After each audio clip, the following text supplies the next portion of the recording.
Hello, and welcome to Nobody Eating series of the First War, where we discuss everything entailing the First War, as well as a chronological list of battles and events that occurred during the conflict. So let's continue.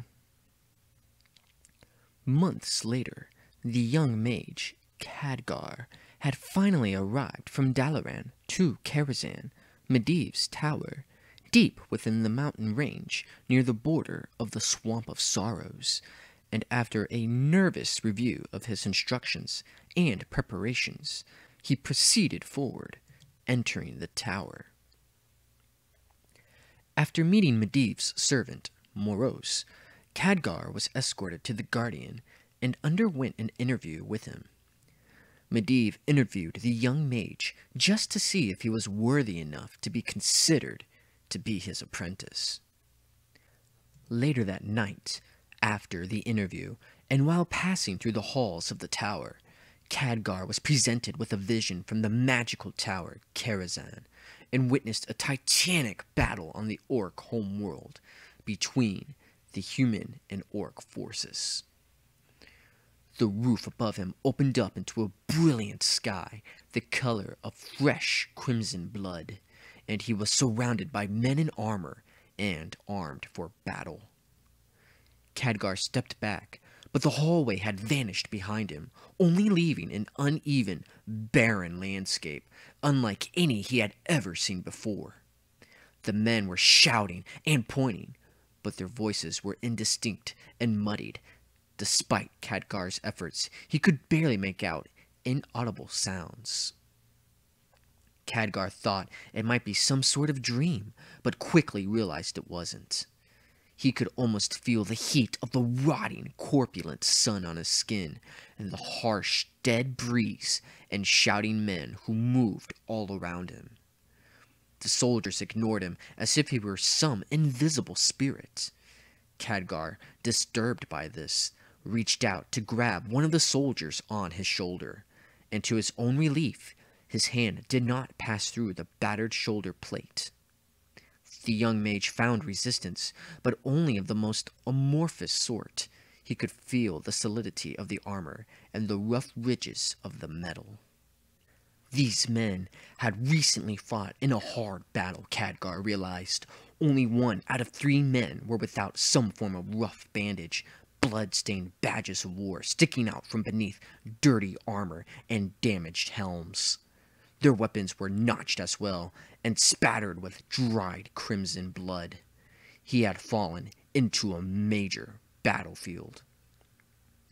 Khadgar examined their position, and they were atop a small hillock, a mere fold in the wobbling plains that seemed to surround them.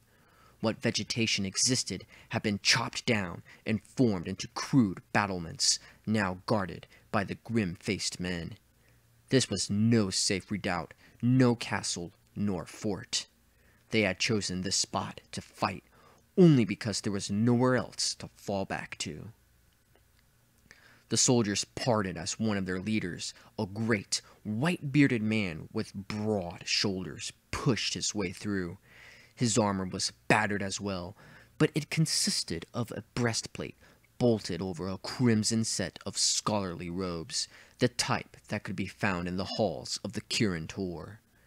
The helm, sleeves, and vest of these crimson robes were inscribed with runes of power, some of which Khadgar recognized, but others which he did not. The leader's snowy beard reached almost to his waist, obscuring the armor beneath, and he wore a red skull cap with a single golden gem on the brow. He held a gem-tipped staff in one hand and a dark red sword in the other.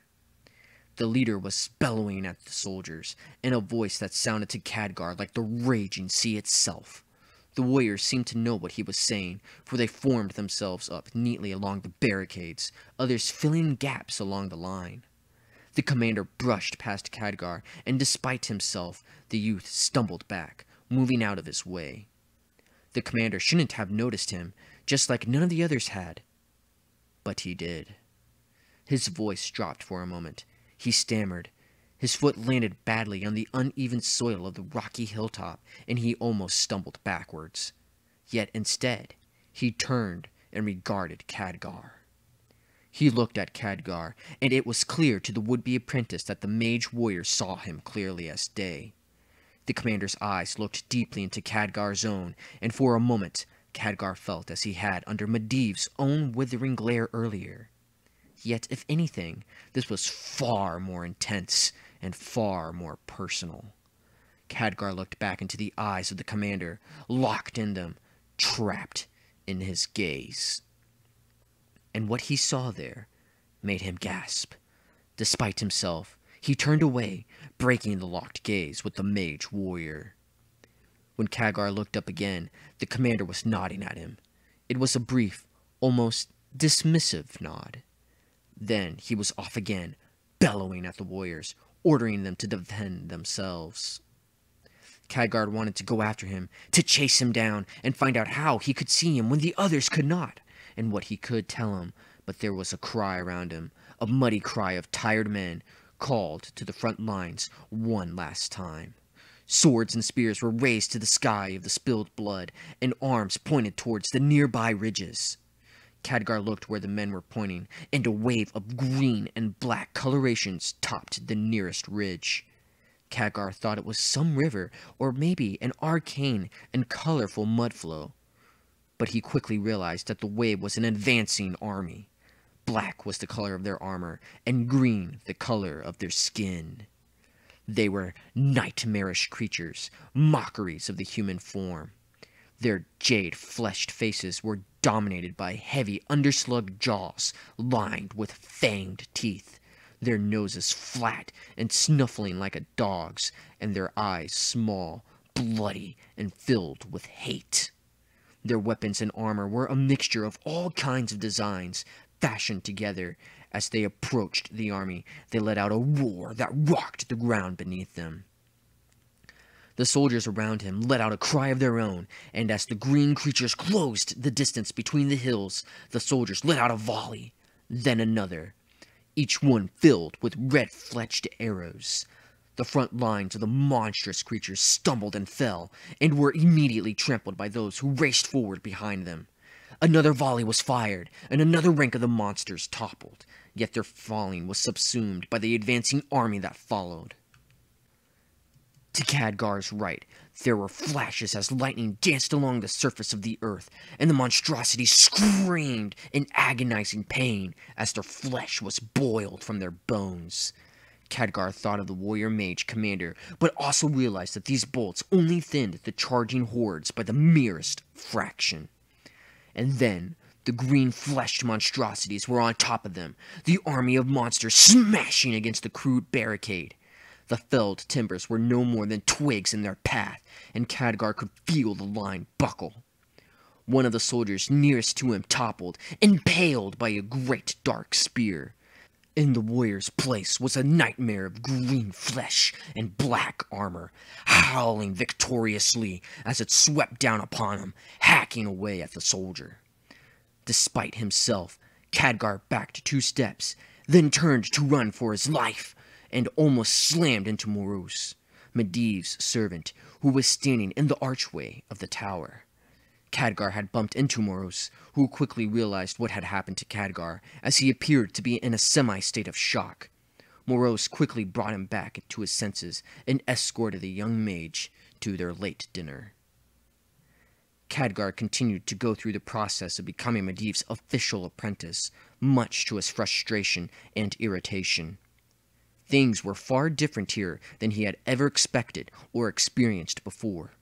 Things were unnatural, informal, and there was no sense of actual training, or even a relationship of a master and student. Khadgar was so used to how things were done in Dalaran, he had little patience for this new method of training and preparation. Khadgar was left alone to fend for himself and finish his own tasks on his own. Anything could happen suddenly and unexpectedly, and Khadgar would be expected to just go on about his own business, continue to do his own personal studies and chores throughout the tower. One morning, Medivh vanished unannounced, and Khadgar, somewhat troubled by this, asked Morose why he had disappeared or where the guardian had gone to. Morose refused to answer the questions, claiming no one is certain and that the master will be back when he will be back. Somewhat irritated, Khadgar asked if the images the tower had been showing him are in fact visions, and if so, are they of the past or of the future? Morose let out a deep sigh and explained to Khadgar that the images he'd seen are indeed visions, and that they are both of the past and the future. The pair continued in their conversation, and Khadgar learned that the visions of the future, in fact, do come true, confirming his fears. Upon hearing this, Khadgar returned back to his own tasks and continued on in his own studies and reorganizing the library in the tower. While there, Khadgar came across some of the most powerful books and tomes that he'd ever sensed before. Some appeared to be sealed by magical traps, keeping the contents safe from the reader, while others had missing pages, broken spines, and torn covers. He continued to organize books by their types and by the power he sensed within. Still, he pushed forward despite the harsh and tedious tasks, remembering his orders that his superiors had given him in Dalaran. "Ask Medivh about his mother's battles with the demons," asked Lord Guzbaugh, his first instructor at Dalaran, who studied demon lore and had a particular interest in the stories about Agwin, attempting to piece together the mysteries and legends regarding her and the demons. "Find out all you can about elven history from his library," requested Lady Delth. She had a particular interest in the powers and history of the majestic high elves of Quel'Thalas. "Check his volumes for any bestiaries," commanded Alonda, who was convinced that there was a fifth species of troll yet to be discovered or recorded in her own volumes. "Be direct, forthright, and honest," advised Norlan, the chief artificer. The great guardian Medivh seemed to value those traits. "Be diligent, and do what you're told. Don't slouch. Always seem interested. Stand up straight, and above all, keep your ears and eyes open."